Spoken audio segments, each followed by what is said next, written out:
Click the link below for a 30-day free trial of Audible. Yo! Yes. Welcome all. We are back with some more Melanin Kaisen.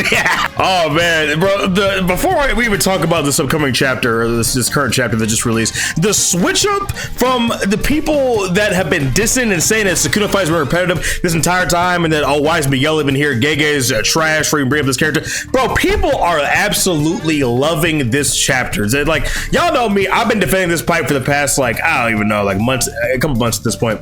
And to be completely frank with you, I'm tired of defending this whole Sukuna gauntlet because people are just I'm gonna be real with you, people are really fucking stupid and don't understand that Sukuna is slowly being broken down over time, and that Gojo, yes, did do most of the legwork, but honestly at this point, I'm tired of explaining that I actually really enjoy this fight. So listen, if y'all want to say that this fight is repetitive and that all people do is glaze Sukuna and then die, hey listen, stay over there, I want to talk to you. Buddy, this gotta be one of the goofiest chapters.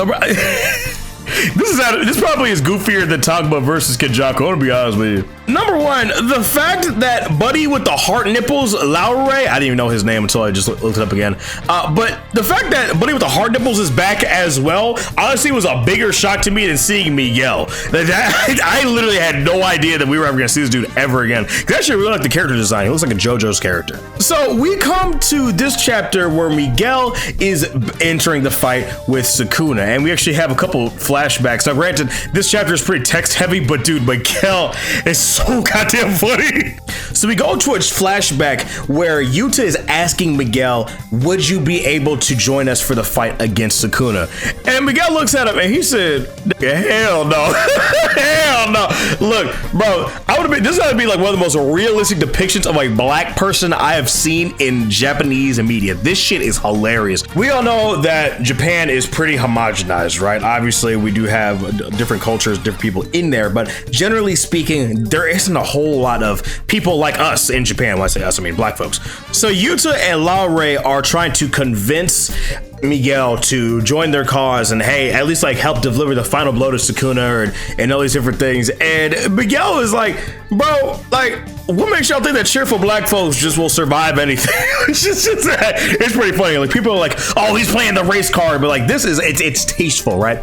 Kind of like Anya Capone from Attack on Titan. When Sasha looks at him and she's never seen a black person. She's just like, why do you look like that?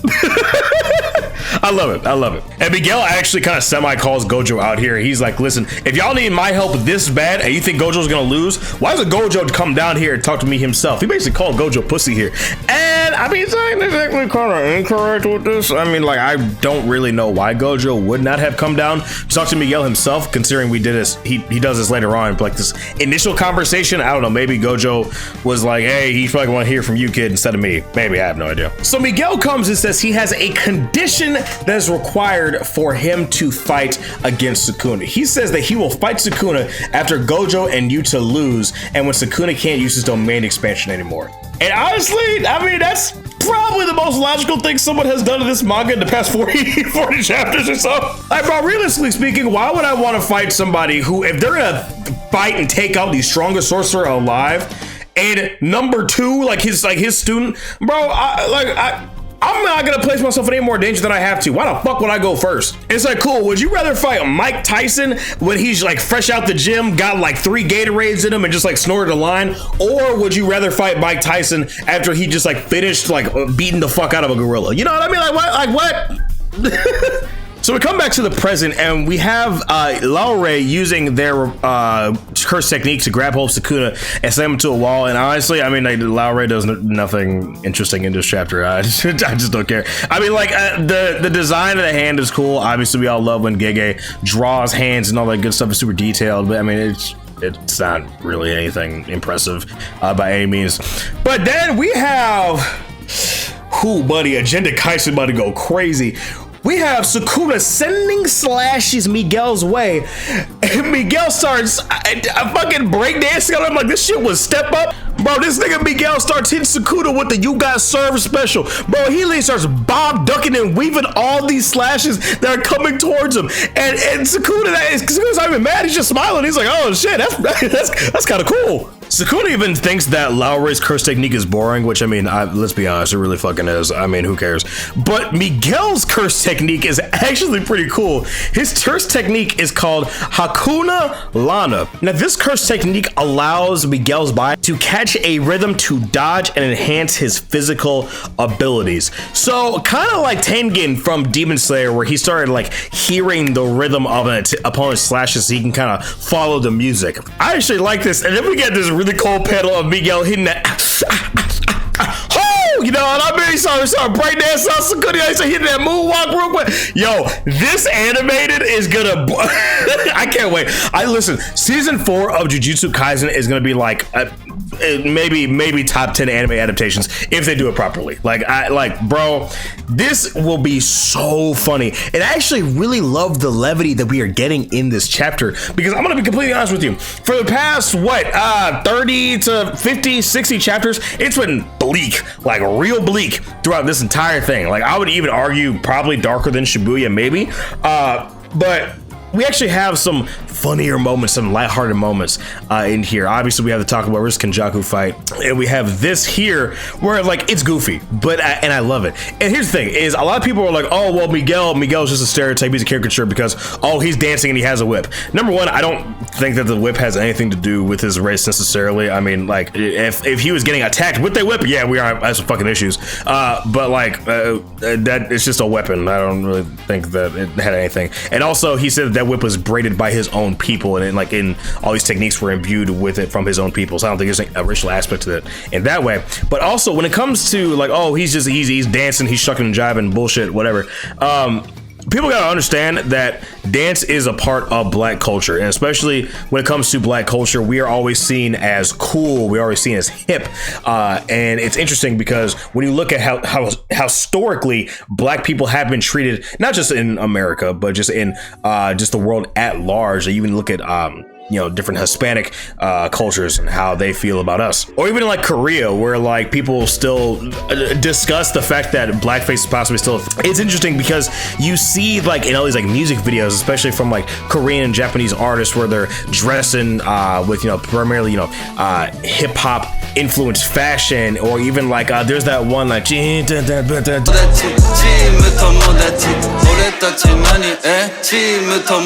that's a Memphis beat. 100%. Like, if you know anything about hip hop, that's 100% like a Memphis, like Southern hip hop beat. And even just like the word that they're rapping, their flow, their cadence, all these different things.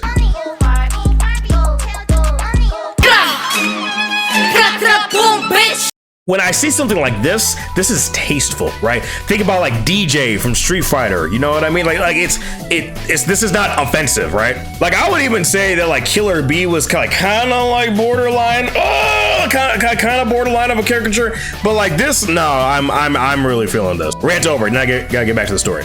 And then so after this, we get another flashback, which I mean, Gojo fans, listen, I ain't been outside in about a year or so, but to know that y'all goat is throwing out microaggressions like this and using all these physiology ideals, I mean, bro, hey, listen, could be me, could be my goat Sukuna, you know what I mean? Listen, this man Gojo says you got a real rare skeletal structure and your muscles are so defined. It's just like, what's really going on with you?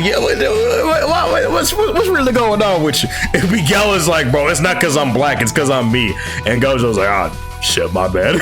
My bad.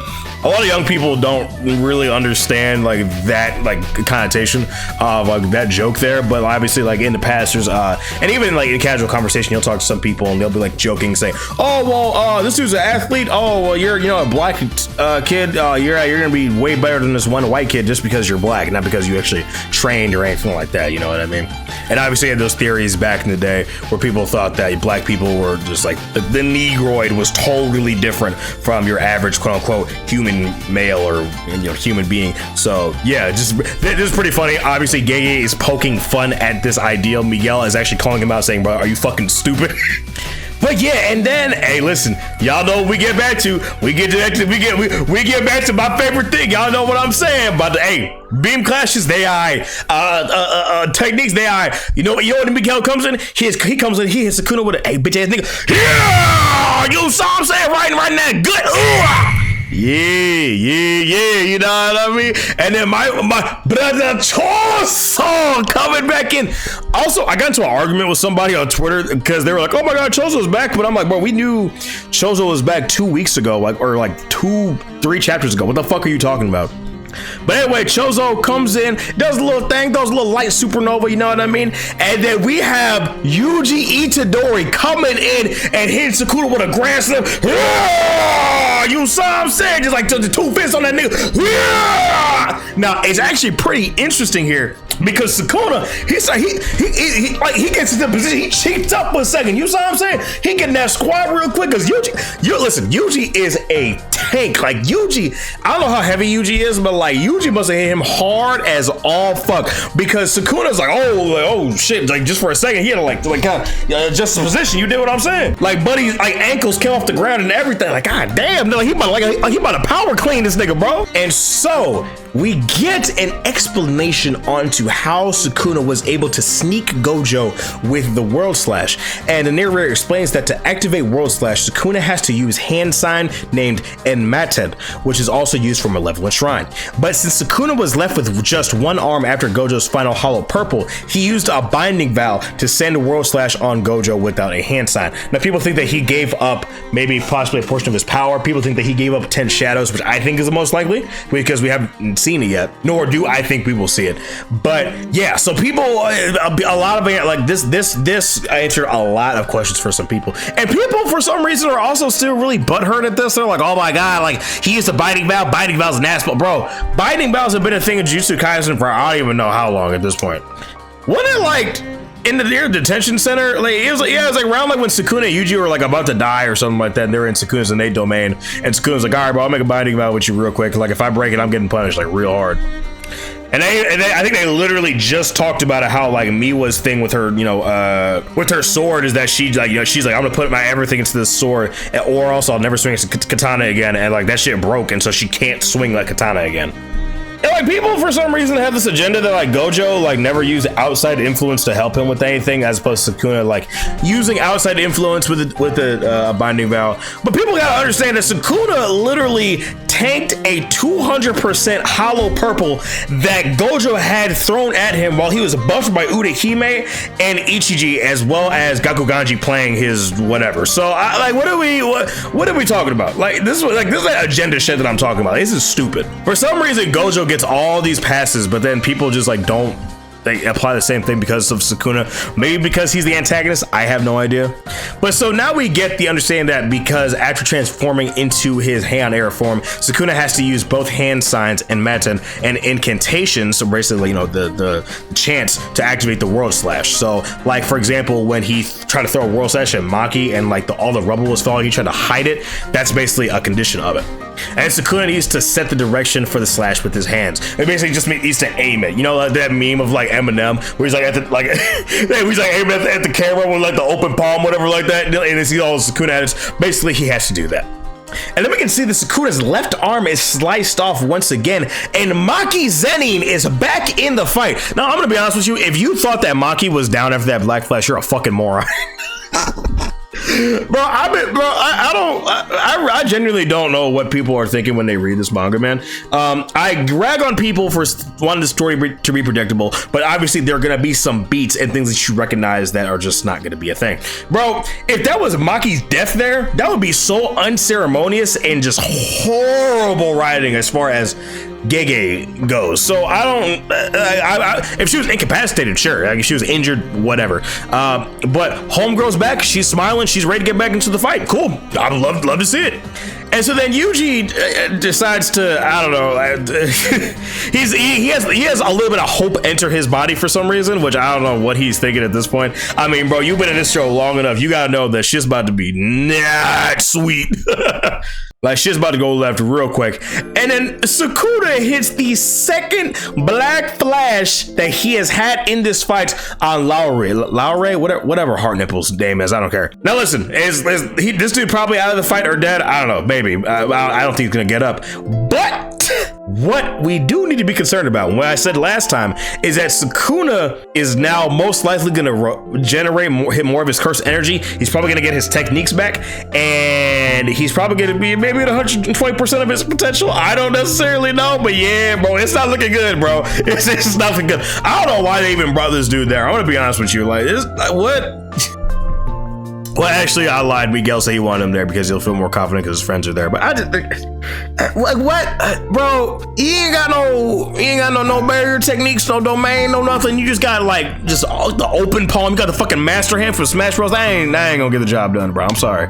But yeah, really fun chapter, man. I'm actually really enjoying this. Again, like I said, I'm loving every single chapter of the Sukuna showdown, man. I will confess, I'm actually really wanting to get back to the Hikari versus Ryomen fight. I do think it's a little bit of a waste. I want give us a little break. I do want a little break. I want to see what Hikari's up to and how he's facing off against Ryomen, because honestly I think Hikari, I don't want to say he'll necessarily lose that fight. Obviously I think he'll win, but I think it's gonna be very challenging for him. So we will see. But yeah, that's this current chapter of Jujutsu Kaisen, man. Let me know what you guys think about this current chapter, man. Do you guys think that this chapter was a wash? Do you guys think this chapter was good? It was great. How do you guys feel about the switch up from the community, considering everybody and their mother's praising this chapter right now? But yeah, it's been your boy Daffy, guys. Thank you guys so much for joining me on this video. And yeah, I will see you in the next video. I'll make sure to take care of yourselves, guys. Have a good one. Peace.